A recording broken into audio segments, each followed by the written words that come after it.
दोस्तों, छठ पूजा के दौरान ये 3 सब्जी घर में जरूर बनानी चाहिए, नहीं तो छठ का व्रत और पर्व अधूरा रह जाता है। यह सब्जी छठी मैया को बहुत ही पसंद है, बहुत प्रिय है। इसे पूजा की टोकरी में जरूर शामिल करें। अगर पूजा सामग्री में यह सब्जी नहीं है और आपने यह सब्जी नहीं खाई, तब छठी मैया नाराज हो जाती है। यह सब्जी छठी मैया को अति प्रिय है। इसका भोग छठी मैया को अवश्य दें। और जानिए छठ व्रत में क्या नहीं खाना चाहिए। छठी मैया को 3 चीज कभी मत चढ़ाना, व्रत टूट जाता है। संतान को होते हैं कष्ट।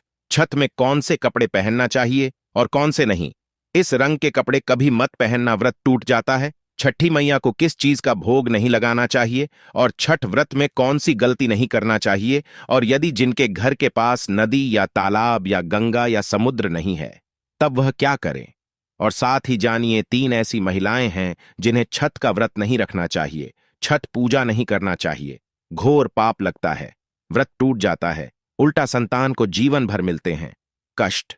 और यदि आपने छठ पूजा में यह कार्य कर लिया, यह उपाय कर लिया, तो आपको दुनिया की कोई भी ताकत करोड़पति होने से रोक नहीं पाएगी।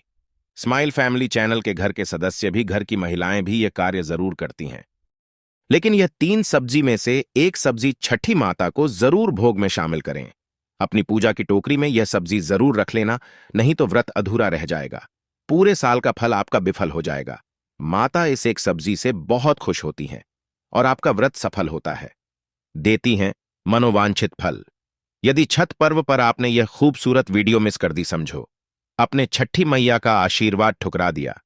इस वीडियो को अंत तक जरूर देखना, आपकी आंखें खुल जाएंगी। छठी माता बहुत प्रसन्न होती हैं। आपके घर में ढेरों सुख बरसेगा, दौलत बरसेगी, माता का प्यार बरसेगा। जरूर पूरी वीडियो देखें। अधूरा ज्ञान हमेशा लटकती तलवार की तरह ही होता है, इसीलिए खूबसूरत वीडियो का लुत्फ उठाएं और वीडियो को लाइक जरूर करें। दोस्तों, हिंदी पंचांग के अनुसार छठ हर वर्ष कार्तिक मास के शुक्ल पक्ष की षष्ठी यानी छठी तिथि पर मनाया जाता है। यह हमेशा दीपावली के 6 दिन बाद पड़ता है, जो नहाए खाए की परंपरा से प्रारंभ होता है। ये व्रत करने वाले व्रतधारी 36 घंटे तक निर्जला व्रत रखते हैं, जिसके बाद छठी मैया की आराधना और सूर्य देव को अर्घ्य देने के बाद इस व्रत का समापन किया जाता है।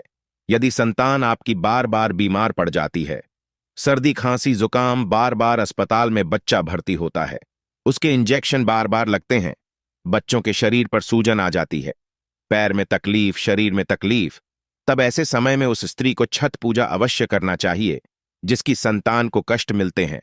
तब छठी मैया की कृपा से छठ माता स्वयं उस संतान की रक्षा करती है। छठी मैया बहुत प्यारी है, संतान की स्वयं रक्षा करती है, परिवार की रक्षा करती है। परिवार में कभी विपदाएं नहीं आती। छठी माता का हृदय इतना कोमल है जिसकी आप कल्पना नहीं कर सकते। खासकर संतान दीर्घायु होती है, परिवार खुशहाल होता है, जीवन भर इतना सुख घर में बरसता है जिसकी आप कल्पना भी नहीं कर पाएंगे।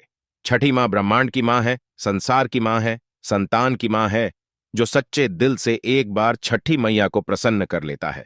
समझो उसने 7 बार पृथ्वी की परिक्रमा कर ली, गंगा स्नान कर लिया, धार्मिक यात्रा कर ली, देवताओं की परिक्रमा करना माना जाता है। छठ पूजा 2024 शुभ मुहूर्त कार्तिक माह के शुक्ल पक्ष की षष्ठी तिथि 7 नवंबर को देर रात 12:41 पर शुरू होगी और 8 नवंबर को देर रात 12:34 पर समाप्त होगी। देखिए, छठ पूजा वाली टोकरी में हमें वह ऐसी कौन सी सब्जी है जिसे जरूर शामिल करना चाहिए। यह सब्जी बड़ी आसानी से मिल जाती है, पूजा टोकरी में जरूर होना चाहिए। चलिए जानते हैं वह कौन सी ऐसी सब्जी है जिसे छठी माता के भोग में जरूर शामिल करना चाहिए। माता बहुत खुश होती है, प्रसन्न होती है। यह सब्जी बड़ी आसानी से उपलब्ध हो जाती है, आइए जानते हैं। देखिए, माता के भोग में माता की टोकरी में फल फ्रूट आदि आप अवश्य रखेंगे, सब्जी आदि अवश्य रखेंगे।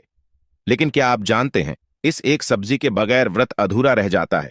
इसे टोकरी में अवश्य शामिल करें और इसका नाम है सीताफल, या जिसे इंग्लिश में कहते हैं कस्टर्ड फूड। सभी देवियों को सीताफल अति प्रिय है, या कहें कस्टर्ड फूड विशेषकर प्रिय होता है, और देवी देवताओं का प्रिय फल या कहें सब्जी भी इसे आप कह सकते हैं। गंगा फल, जो कि पवित्र जल गंगा मैया की धरती पर गंगा के तट पर उगने वाला गंगा फल, या जिसे कहें काशी फल, कुछ लोग कद्दू की सब्जी कहते हैं।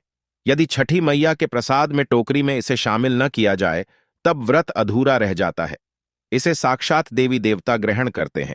इसके बगैर भंडारा आदि जागरण आदि भी अधूरा रह जाता है। तो छठी मैया अवश्य इसे भोग में शामिल करती हैं। सीताफल और गंगाफल या जिसे कहें कद्दू की सब्जी, यह जरूर शामिल होना चाहिए, तभी आपका व्रत सफल होगा। गंगाफल की सब्जी में यानी कद्दू की जो सब्जी होती है, जो फल होता है, इसमें 33 कोटि देवी देवता स्वयं इसे भोजन के लिए पधारते हैं। यह बहुत ही शुभ और मंगलकारी फल है, सब्जी है। इसे यदि आपने शामिल नहीं किया तो समझो अपने ईश्वर की कृपा को ठुकरा दिया, छठी मैया को नाराज कर दिया। गंगाजल की तरह पवित्र और गंगाजल की तरह शुभ फल माना जाता है। आप कुछ करें या ना करें, पर सीताफल या इंग्लिश में कहे कस्टर्ड फूड और कद्दू की सब्जी, गंगाफल की सब्जी अवश्य पूजा सामग्री में शामिल करें। अत्यंत आचार्यजनक रूप से बहुत ही शुभ और विशेषकर मनुष्य के लाभ के लिए अति उत्तम है। छठी माता के प्रसाद में यह 6-7 प्रकार के फल सब्जियां अवश्य रखी जाती हैं। उनके नाम है शकरकंद, मूली की सब्जी, लौकी की सब्जी, लाल गाजर, हरे भरे सिंघाड़े, हल्दी और अदरक प्रमुख फल और सब्जियां हैं। यह सारी सब्जियां और फल पूजा सामग्री में जरूर शामिल की जाती है। खासकर छठ वाले दिन, छठ पर्व पर जब व्रत आपका सफल हो जाए, तब घर में सभी को सीताफल अवश्य खाना चाहिए। इसे शरीफा भी कहते हैं। इसमें माता सीता का आशीर्वाद होता है, देवियों का आशीर्वाद होता है, बहुत ही सकारात्मक परिणाम मिलते हैं। कद्दू की सब्जी, गंगा फल की सब्जी घर में अवश्य बनाना चाहिए और परिवार जनों को मिलवाट कर खाना चाहिए। इस दिन कद्दू की सब्जी या गंगा फल की सब्जी जिसे कहते हैं, इस दिन अमृत बन जाती है, तो जरूर घर में बनाएं और खाएं। छठ पूजा में काम आने वाली जरूरी सामग्रियां: नए वस्त्र, वस्त्र लाल होने चाहिए, पीले होने चाहिए, हर होने चाहिए, गुलाबी होने चाहिए, लेकिन सफेद वस्त्र नहीं होने चाहिए, घोर पाप लगेगा। काले वस्त्र भी नहीं होने चाहिए, छठी माता नाराज हो जाती है। काली चीज हमेशा अंधकार ही फल देती है। शुभ समय पर काले वस्त्र बस नहीं पहने जाते, बाकी दिन आप पहन सकते हैं। सफेद वस्त्र इस दिन जो भी महिला धारण करती है, समझो आपके घर में कष्ट आने वाले हैं, संतान पर भी विपदाएं आने वाली है। शुभ समय पर शुभ मुहूर्त में छठ पूजा में सफेद वस्त्र और काले वस्त्र भूलकर भी ना पहने, संतान को कष्ट मिलेंगे और जीवन में अशांति फैल जाएगी। सफेद और काले वस्त्र नहीं पहनना। फिर चाहें आप साफ सुथरे पुराने वस्त्र पहन सकते हैं, लेकिन काले और सफेद मत पहनना। एकदम सफाचट काले और सफेद वस्त्र पूजा पाठ में उपयोग नहीं करते। खासकर सुहागिन महिलाएं, कुंवारी कन्याएं सफेद रंग का सूट पहन सकती हैं, लेकिन शादीशुदा भूलकर भी नहीं। पुरुष भी सफेद वस्त्र पहन सकते हैं, लेकिन शादीशुदा भूलकर भी नहीं। छठ का व्रत रखने वाली महिलाओं के लिए नई साड़ी पहनने की परंपरा है। घर के पुरुषों को भी नए वस्त्र पहनने चाहिए। यदि नए वस्त्र नहीं है, तब आप वस्त्रों को धोकर गंगा जल छिड़ककर वस्त्र पहन सकते हैं। बस मन में सच्ची श्रद्धा होना चाहिए। सच्ची श्रद्धा वो होती है जिसे स्वयं ईश्वर दौड़े चले आते हैं। एक मिश्री का टुकड़ा भी यदि सच्चे हृदय से चढ़ा दिया जाए, तो भगवान भक्त की पुकार सुन दौड़े चले आते हैं। दोस्तों, सूप और टोकरियां। छठ पूजा में एक बांस का बना हुआ सूप और बांस की 2 टोकरियां की जरूरत पड़ती है। इनमें छठ पूजा का प्रसाद रखा जाता है। नए बर्तन। पूजा की सामग्री में एक ग्लास, एक लोटा और एक थाली भी होनी चाहिए। गन्ने। छठ पूजा के दौरान गन्ने की भी विशेष जरूरत पड़ती है, इसलिए छठ पूजा के लिए 5 गन्ने का इंतजाम भी करके रखें। ध्यान रखें, ऐसे गन्ने पूजा के लिए इस्तेमाल न करें जिनके पत्ते टूटे हुए हों। फल और सब्जियां। छठ पूजा में फलों की भी विशेष रूप से जरूरत पड़ती है। फल में आम, अनानास, सेब, संतरा, केला, अंगूर, खरबूजा, तरबूज आदि। सब्जियां में सिंघाड़ा, शकरकंद, आलू, गाजर आदि चीजें पूजा में शामिल होती है। अन्न और मिठाई, गेहूं और चावल का आटा भी छठ पूजा में रखा जाता है। शहद, गुड़ और मिठाई की भी छठ पूजा में जरूरत पड़ती है। पूजा सामग्री दूध और जल, धूप और अगरबत्ती, दीपक और सरसों का तेल, गन्ना पत्तियों के साथ, पान के पत्ते, सुपारी, सिंदूर और कुमकुम, हल्दी की गांठ, लौंग और इलायची, अन्य सामग्री। इसके अलावा पूजन सामग्री में ठेकुआ, हल्दी, मूली, अदरक, शरीफा, नाशपाती और बड़ा वाला मीठा नींबू, चावल, पान और सुपारी भी रखनी चाहिए। दोस्तों, एक और बहुत ही इंपॉर्टेंट बात, बहुत ही जरूरी बात है। यह हर किसी भक्तजनों को जानना विशेषकर अति आवश्यक है। जब आप गंगा में स्नान करने जाएंगे, गंगा में जब आप अपने कदम रखेंगे, तो इस मंत्र को बोलना बहुत जरूरी है। नहीं तो पूजा पाठ का फल राक्षस को प्राप्त हो जाता है। आइए जानते हैं गंगा में प्रवेश करते समय मंत्र। क्योंकि आप छठ पूजा के लिए गंगा में प्रवेश करेंगे ही करेंगे, तो इस मंत्र को बोल देना और गंगा में प्रवेश कर जाना, तभी छठ का व्रत पूर्ण होगा। कई लोग क्या करते हैं, बिना मंत्र के गंगा में प्रवेश कर जाते हैं, जो कि उनके समस्त फल राक्षस को चला जाता है। आइए जानते हैं मंत्र। गंगा में छठ पूजा के समय प्रवेश करते समय ये मंत्र बोलते हैं। गंगे च यमुने चैव गोदावरी सरस्वती नर्मदे सिंधु कावेरी जलस्मिन सन्निधिं कुरु। दोस्तों, दूसरा है ओम ह्रीं गंगाये ओम ह्रीं स्वाहा। तीसरा मंत्र है नमो गंगाये विश्वरूपिणी नारायणी नमो नम। चौथा मंत्र है ओम जय गंगे माता, मैया जय गंगे माता। इन चारों मंत्रों में से आप कोई भी एक मंत्र बोलकर गंगा में छठ पूजा के समय प्रवेश करें। नहीं तो बिना मंत्र के प्रवेश यदि आपने किया तो सारा फल, पूरे साल भर की मेहनत, साल भर के इस त्योहार में राक्षसों जो होते हैं उसे इसका फल मिल जाता है और आप जिंदगी भर परेशान ही रहते हैं, गरीब ही रहते हैं। हमारे कई हिंदू भाई बहन हैं जो कि बिना मंत्र के गंगा में प्रवेश करते हैं, इसी कारण उन्हें फल नहीं मिलता। हमारे 90 लाख फॉलोअर हैं। हम हिंदू धर्म की सभी बातें तर्क के साथ बताते हैं। हम नहीं चाहते आपके साथ कुछ भी गलत हो और आपका सारा फल विफल हो जाए, राक्षस को चला जाए। इसलिए फल की प्राप्ति के लिए मंत्र तो बोलना अति आवश्यक है। इस प्रकृति का भी एक नियम है, जो प्रकृति के नियम तोड़ता है उसे भैया बुरे परिणाम तो मिलते ही हैं। दोस्तों, यह तो रही पूजा सामग्री। अब यह जानना भी अति आवश्यक है। दोस्तों, अब हम यह जानते हैं कि ऐसी कौन सी महिलाएं हैं जिन्हें छठ पूजा नहीं करनी चाहिए। लगता है घोर पाप और व्रत टूट जाता है, छठी मैया क्रोधित हो जाती है। हम यह भी बताएंगे माता को क्या चढ़ाना चाहिए, क्या नहीं, खाने में क्या खाना चाहिए और क्या नहीं। हम इस वीडियो में बारी बारी जानकारी बताएंगे। तो वीडियो आज की बहुत ही सुंदर है, अंत तक बन रहे। सुंदर सी वीडियो को पहले लाइक करें और हमारे चैनल को सब्सक्राइब जरूर करें।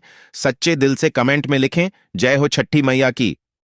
छठी मैया स्वयं आपकी संतान की रक्षा करेंगे। आपके घर में छठी मैया खुद चलकर आएंगी, मां का होगा वास। दोस्तों, छठ पूजा का व्रत ऐसी महिलाएं गलती से भी ना रखें, अन्यथा आपकी संतान की मृत्यु हो सकती है। पति पर भारी संकट आ सकते हैं, उल्टा पाप के भागीदार बन सकते हैं। ऐसी महिलाएं छठ पूजा से रहे दूर। दोस्तों, कार्तिक मास की षष्ठी को छठ मनाई जाती है। छठे दिन पूजी जाने वाली षष्ठी को बिहार में आसान भाषा में छठी मैया कहकर पुकारना है। यह त्योहार अपितु महाराष्ट्र, झारखंड, उत्तर प्रदेश तथा पश्चिम बंगाल, यहां तक कि विदेशों में रहने वाली महिलाएं भी भली भांति इस पर्व को मानती हैं। मान्यता है कि छठ पूजा के दौरान पूजी जाने वाली यह माता सूर्य भगवान की बहन है। इसीलिए लोग सूर्य को अर्घ्य देकर छठ मैया को प्रसन्न करते हैं। वहीं धर्मशास्त्र और पुराणों में मां दुर्गा के छठे रूप कात्यायनी देवी को भी छठ माता का ही रूप माना जाता है। छठ मैया को संतान देने वाली माता के नाम से भी जाना जाता है। मान्यता है कि यह पर्व संतान के लिए मनाया जाता है। खासकर वो जोड़े जिन्हें संतान की प्राप्ति नहीं हुई है, तो वो छठ का व्रत रखते हैं। वहीं सभी अपने बच्चों की सुख शांति के लिए छठ मनाते हैं। लेकिन क्या आप जानते हैं कुछ ऐसी महिलाएं भी हैं जिन्हें छठ पूजा का व्रत गलती से भी नहीं रखना चाहिए। यह सबसे बड़ा घोर पाप माना जाता है। महिलाएं ऐसी गलती कभी ना करें। तो चलिए जानते हैं। देखिए, सबसे पहले अपनी राशि कमेंट बॉक्स में जरूर डाल दीजिएगा। यदि आपकी राशि के अनुसार हमारे पास कोई उपाय होगा तो वह आकर हम आपके कमेंट के रिप्लाई में बता देंगे। और हां, एक लाइक जरूर करें। जय हो छठी मैया की। दोस्तों, शास्त्रों के अनुसार जो लोग अधूरी शादी करते हैं वह शास्त्र का अपमान करते हैं। अधूरी शादी जैसे कि कोर्ट मैरिज और शादी के बिना ही संतान की उत्पत्ति कर देना सबसे बड़ा पाप है। ऐसे में छठ पूजा का व्रत ऐसे लोगों को अपनी संतान के लिए कभी नहीं रखना चाहिए, क्योंकि आपने हिंदू रीति रिवाजों के अनुसार 7 फेरे नहीं लिए हैं। और वहीं बिन शादी के जब ऐसे लोग साथ में रहते हैं तो समाज में ऐसा रिश्ता कलंकित होता है। दोस्तों, बहुत से लोग ऐसे हैं जो भागकर शादी करते हैं और परिवार को दुखी कर देते हैं। माता पिता को समाज में कलंकित कर देते हैं। माता पिता को रुलाते हैं, परिवार को रुलाते हैं, समाज को बदनाम करते हैं। ऐसे लोग पूरे जन जीवन, समस्त संसार के लिए श्रापित हैं। देखिए, परिवार को रुलाकर हमेशा रिश्ते अनर्थी होते हैं, रिश्ते जुड़ते नहीं हैं। इसीलिए जो लोग भागकर शादी करते हैं और कोर्ट मैरिज कर लेते हैं, 7 फेरे नहीं लेते हैं, हिंदू रीति रिवाज के साथ शादी नहीं करते, विवाह नहीं करते तो उनके लिए यह व्रत उचित नहीं है। 7 फेरे का मतलब होता है आपने अग्निदेव का आशीर्वाद लिया, 33 कोटि देवी देवता का आशीर्वाद लिया, माँ बाप का आशीर्वाद लिया, परिवार का आशीर्वाद लिया, समाज को सम्मान दिया। मतलब अब आप पूज्य योग्य हैं, आप भगवान की सेवा कर सकते हैं, आप कोई भी व्रत आदि घमंड के साथ कर सकते हैं। यदि जिस स्त्री को हल्दी न लगी हो, जिस पुरुष को हल्दी न लगी हो, ऐसा विवाह भी अशुभ होता है। शादी में हल्दी अवश्य लगना चाहिए, तभी ही आप व्रत आदि रख सकते हैं, पूजा पाठ कर सकते हैं, किसी भी मांगलिक कार्य में आप शामिल हो सकते हैं। इसीलिए ऐसी स्त्री किसी भी धार्मिक कार्य में तभी सफल व शामिल हो सकती है जब वह अग्नि के साथ फेरे ले ले। ऐसी शादी को ही शास्त्रों में सर्वश्रेष्ठ माना जाता है। ऐसे में अगर आपकी अधूरी शादी है तो आप छठ पूजा कभी ना करें। आपके ऐसा करने से छठी मैया का अपमान माना जाएगा और आपको पाप लग सकता है। दोस्तों, शास्त्रों के अनुसार इस व्रत को सच्चे मन से रखना चाहिए। अगर कोई महिला शौक में यानी बेमन से इस व्रत को रखती है तो उनके पति या संतान की मृत्यु या उन पर कष्ट आ सकते हैं। सच्ची श्रद्धा के साथ छठ पूजा का व्रत रखना चाहिए। इस व्रत के सफल होने से संतान सुख की प्राप्ति होती है, संतान को कष्ट कभी नहीं आते। छठी मैया करती है रक्षा, घर परिवार होता है खुशहाल। जो लोग छठ पूजा करते हैं तो छठी मैया उनके इर्द गिर्द, उनके घर के आसपास सदैव घूमती रहती है, उनकी रक्षा करती है, उनकी संतानों की रक्षा करती है। जो बांझ महिलाएं हैं उन्हें संतान सुख की प्राप्ति देती है। लेकिन सच्चे हृदय से ही माता को पुकारें। दोस्तों, छठ पूजा करने से सैकड़ों युगों के फल की प्राप्ति होती है। परिवार में सुख, समृद्धि, धन की प्राप्ति होती है। छठी मैया की पूजा से सभी मनोकामनाएं होती हैं पूरी। वहीं कुंवारी कन्याएं और पुरुष भी छठ पूजा कर सकते हैं। छठ पूजा का फल कई लाख गुना प्राप्त होता है। इससे व्यक्ति के सभी पाप खत्म हो जाते हैं और सुख समृद्धि की प्राप्ति होती है। छठ पूजा का व्रत पूरा करने से स्वयं छठी मैया आपके पूरे घर की रक्षा करती है। दोस्तों, अब यह भी जान लेते हैं कि छठ मैया को ऐसी कौन सी 3 चीजें हैं जो नहीं चढ़ानी चाहिए, भयंकर पाप लगता है। दोस्तों, नंबर 1, सूर्य भगवान को अर्घ्य देने के लिए तांबे का लौटा ही प्रयोग करें, लेकिन भूलकर भी चांदी, स्टील, शीशा और प्लास्टिक के बर्तन से अर्घ्य नहीं देना चाहिए, इससे व्रत टूट सकता है। दोस्तों, नंबर 2, व्रत के दौरान घर में कभी भी मांसाहारी न बनाएं और न ही परिवार में किसी को खाने दें। जो लोग इस दिन लहसुन प्याज का खाना बनाते हैं और खाते हैं तो उन्हें छठी मैया उल्टा बर्बाद कर देती हैं, श्राप दे देती है। इस दिन छठी मैया को भोग लगता है तो घर में यदि आपके परिवार में किसी ने व्रत रखा है तो आप भी लहसुन प्याज का इस्तेमाल ना करें। आप किसी और दिन को खा सकते हैं, लेकिन मांस, मदिरा, लहसुन प्याज आदि ना खाएं। मान लीजिए छठ व्रत आपकी बहन ने रखा है और आप दूर भी रहते हैं, तब भी आप लहसुन प्याज ना खाएं, नहीं तो उनका व्रत टूट सकता है। साथ ही साथ व्रत के दौरान घर में मदिरा आदि और धूम्रपान भी नहीं करना चाहिए। दोस्तों, नंबर 3, छठी मैया का प्रसाद बहुत ही शुद्धता के साथ बनाया जाता है। उनका प्रसाद हमेशा ऐसे चूल्हे पर बनाएं जिसे ताजी लेपा गया हो। यदि गैस पर बना रहे हों तो गैस स्टोव को अच्छी तरह से ढो लें। पहले से बने चूल्हे पर कभी प्रसाद ना बनाएं, इसके लिए नया चूल्हा ही बनाएं। दोस्तों, नंबर 4, सूर्य को अर्घ्य देने से पहले कभी भी भोजन ग्रहण ना करें, घोर पाप लगेगा। व्रतधारी लोगों को पहले और दूसरे दिन सूर्य को जल देने के बाद ही भोजन करना चाहिए। व्रत के दौरान भोजन के प्रति मन में लालसा न रखें, व्रत टूटता है। नंबर 5, छठी मैया से मांगी मन्नत अगर पूरी हो जाए तो आपको अपनी मन्नत का पूरा होने की विशेष पूजा जरूर करनी चाहिए, अन्यथा मैया के प्रकोप का सामना करना पड़ सकता है। नंबर 6, छठ का व्रत करने वालों को जमीन पर 4 दिन तक सोना चाहिए। छठ पूजा वाले कमरे में ही अपना आसन लगाना चाहिए। ऐसे में आपको छठ मैया का ध्यान करते रहना चाहिए। इससे मां आपके व्रत को संपूर्ण करती है और कोई भी विघ्न बाधा नहीं आती है। नंबर 7, जिस जगह पर प्रसाद बन रहा हो वहां साधारण भोजन भी नहीं बनाना चाहिए। साथ ही साथ उस स्थान पर खाना भी वर्जित है। दोस्तों, नंबर 8, प्रसाद बनाते हुए नमक का हाथ भी किसी पूजा की वस्तु या प्रसाद से नहीं छूना चाहिए। दोस्तों, नंबर 9, पूजा के दौरान अपनी वाणी को बुरी बातों से थोड़ा दूर रखें।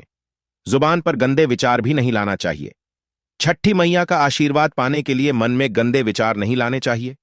नंबर 10, घर में पूजा के दौरान झूठे बर्तन और गंदे कपड़ों का ढेर बिल्कुल नहीं होना चाहिए। इससे छठी मैया क्रोधित हो जाती है और व्रत टूट जाता है। छठी मैया को साफ सफाई बहुत पसंद है। व्रत के दौरान अपने घर को साफ सुथरा रखें और गंगा जल से छिड़काव अवश्य कर ले। इससे पूरा घर पवित्र हो जाता है और छठी मैया का आशीर्वाद प्राप्त हो जाता है।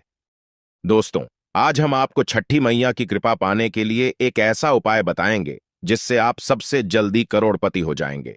मैं छठी मैया की सौगंध खाता हूं, अगर आपने यह उपाय कर लिया तो आपको दुनिया की कोई भी महाशक्ति, कोई भी व्यक्ति करोड़पति होने से, धनी होने से, धन, ऐश्वर्य, प्रगति, सौभाग्यशाली, उत्तम जीवन साथी, धन संपदा, सकारात्मक ऊर्जा प्राप्त करने से कोई नहीं रोक पाएगा। यह उपाय आप कॉपी पेन पर लिख कर रख लें, आपके बहुत काम आएगा। हम उपाय बताने वाले हैं। उपाय को ध्यान से सुनना, आपकी कायाकल्प हो जाएगी। यह उपाय छठ पूजा वाले दिन ही करना है। आइए जानते हैं उपाय। यह उपाय आपको स्माइल फैमिली चैनल पर ही मिलेगा। यदि कोई और यह उपाय बताए तो समझो वह फ्रॉड है। देखिए, एक नमक का पैकेट ले ले, पिसा हुआ ढेली वाला ले सकते हैं, और एक पानी की बोतल और 51 रुपए की दक्षिणा तथा 100 ग्राम की सरसों के तेल की बोतल और 50 ग्राम सूखी लाल मिर्चें, 500 ग्राम चावल और 500 ग्राम उड़द की काली दाल और 5 रुपए के बताशे, ये सभी 8 सामग्री एकत्रित कर ले। किसी कपड़े में बांध ले या थैली में ले ले। सभी सामग्री को मिक्स मत करना, अलग अलग पैकेट में एक ही थैली में डाल लें। अब अपने शिशु के ऊपर से, संतान के ऊपर से 7 बार उतारा करें। अब यह सामग्री किसी गरीब व्यक्ति को दान में दे देना। मैं छठी मैया की सौगंध खाता हूं। मैं स्माइल फैमिलीज छठी मैया की सौगंध खाता हूं। यदि आपका बच्चा, आपका शिशु स्वस्थ ना हो जाए, आप धनी ना हो जाएं, तो मुझे बताना। आप हमारे चैनल को अनसब्सक्राइब कर देना। आपका भाग्य बदल जाएगा। यदि आप व्यापारी हैं तो आपका व्यापार 100 गुना बढ़कर चलेगा। यदि आप स्टूडेंट हैं तो आपका मन पढ़ाई में खूब लगेगा। सरकारी जॉब लगेंगी। संतान की प्राप्ति होगी। विवाह में हो रही देरी तो वह भी पूरी हो जाती है। यदि बीमार व्यक्ति आपके घर में कोई हो और खाट पर पड़ा है तो उस बीमार व्यक्ति के ऊपर से इसे 7 बार उतार देना, यह दान कर देना, वह तुरंत ठीक हो जाएगा। यदि व्यापार मंदा चल रहा है तो गल्ले के ऊपर से 7 बार उतारकर इसे दान कर देना, बहुत फर्क पड़ेगा। दोस्तों, यह उपाय हम भी जरूर करते हैं और हम अवश्य करेंगे। हमें छठी मैया की कृपा साक्षात प्राप्त हुई है। यह उपाय सैकड़ों साल से हमारे बुजुर्ग करते चले आ रहे हैं और यह उपाय मैं अवश्य करता हूं। आप यह कार्य पूर्णिमा, अमावस्या पर भी कर सकते हैं। दोस्तों, एक और महा उपाय, आप नदी या तालाब या समुद्र के तट पर अवश्य जाएंगे छठ पूजा के लिए, तो यह उपाय आपके सोए हुए भाग्य को चमका देगा। आइए जानते हैं। देखिए, छठी मैया की पूजा के लिए आप तट पर अवश्य जाएंगे, तब आप अपने साथ में एक तांबे का सिक्का या चांदी का सिक्का अवश्य हाथ में लेकर जाएं, और जब आपकी पूजा संपन्न हो जाए तब छठी मैया का यह मंत्र बोलकर इस सिक्के को पानी में प्रवाहित कर देना, विसर्जित कर देना। मंत्र है ओम ह्रीं ह्रीं सूर्याय नमः। इस मंत्र को 3 बार बोलना है और सिक्के को जल में विसर्जित कर देना। फिर आप देखना, लंबे समय से जो परेशानी चली आ रही थी वह दूर हो जाएगी। लंबे समय से जो घर में बीमारी थी दूर हो जाएगी। लंबे समय से घर में जो गरीबी थी, किसी का श्राप लगा था, संतान बीमार है, वह ठीक हो जाएगी। आपके जीवन में ऐसा परिवर्तन आएगा जिसकी आपने कल्पना भी नहीं की होगी। यह बहुत ही गुप्त उपाय है। किसी को बात करना करें, चुपचाप करें। छठी मैया बहुत प्रसन्न होती है। यदि आप यह उपाय किसी को बताना चाहते हैं तो आप कॉपी पेन पर उसे लिख कर दे दें। आप उसे ना बोले। बड़ा विशेष चमत्कारी उपाय है। यह सिक्के का यह उपाय बहुत ही गुप्त उपाय है। आपको रंग से राजा बना देगा। बस इस उपाय का ढिंढोरा ना पीठे, गुप्त तरीके से कर देना। दोस्तों, आप में से कौन कौन छठी मैया का आशीर्वाद पाना चाहता है तो सच्चे दिल से कमेंट बॉक्स में लिखे। जय हो छठी मैया की। छठी मैया के लिए एक लायक तो बनता है।